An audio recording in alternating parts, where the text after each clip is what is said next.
Well, I think that environmentalists and people who are just thinking about it now, beginning to see what's happening in the world and realise that we really have got to address the impact we're having. It's not a green issue anymore, it's everyone's issue, you know. I think the people of the Philippines would agree with you. Absolutely. And I think people are realising that.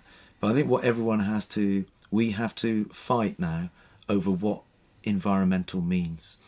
Because there is a whole body of people now who represent a very big potential market and corporate interest, who say that environmental now is anything which is low carbon.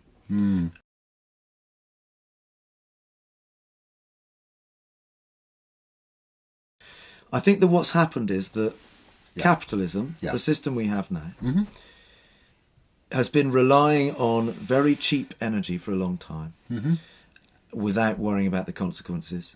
We've set up a whole infrastructure around that. And we have world economies around that. Still have a growth economy. And they want to keep that. Right. They can't figure out a way to let go of that, because that's what defines the existence of the rich people in our world. And not to mention the income of many, many nations all across the planet.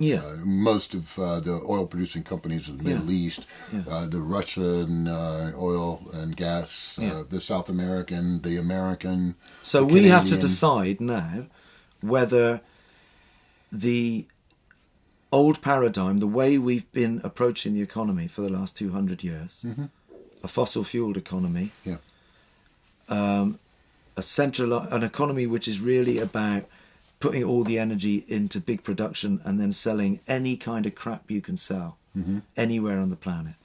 You know, whether that is more important than a sustainable life on the biosphere. You know, we have to decide now. And technologies like nuclear, which is really an old technology dressed up as a new one right now, technologies like nuclear, biotechnology, even geoengineering. These are the things which are now being put forward as kind of a way out of the environmental crisis, which will still create profit for the existing interests and will still keep things as they are. And we have to be clear that there has to be a decisive change now.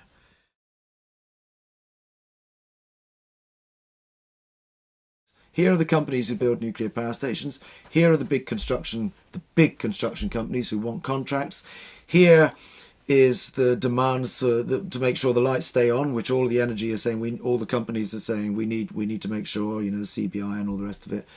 Let's just go for this ready-made kind of safe option of nuclear again.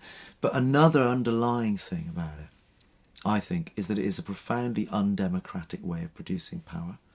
And I think that is why it's attractive to our rulers, because it keeps power in a very centralised way.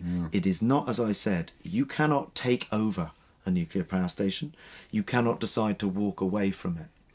You have a very... So it's almost as if you're chained to it yourself. The owner, you're chained to it. You can't let anybody else in, but you sure as heck can't get out of it either.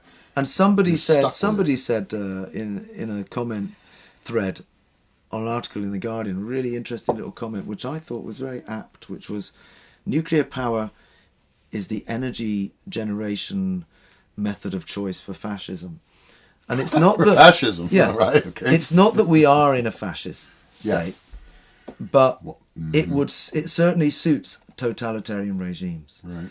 The kind of energy that we're looking at now, renewables, includes a diversification, decentralization. Yeah. It's a democratization of energy production. Right. And I don't think that suits the status quo.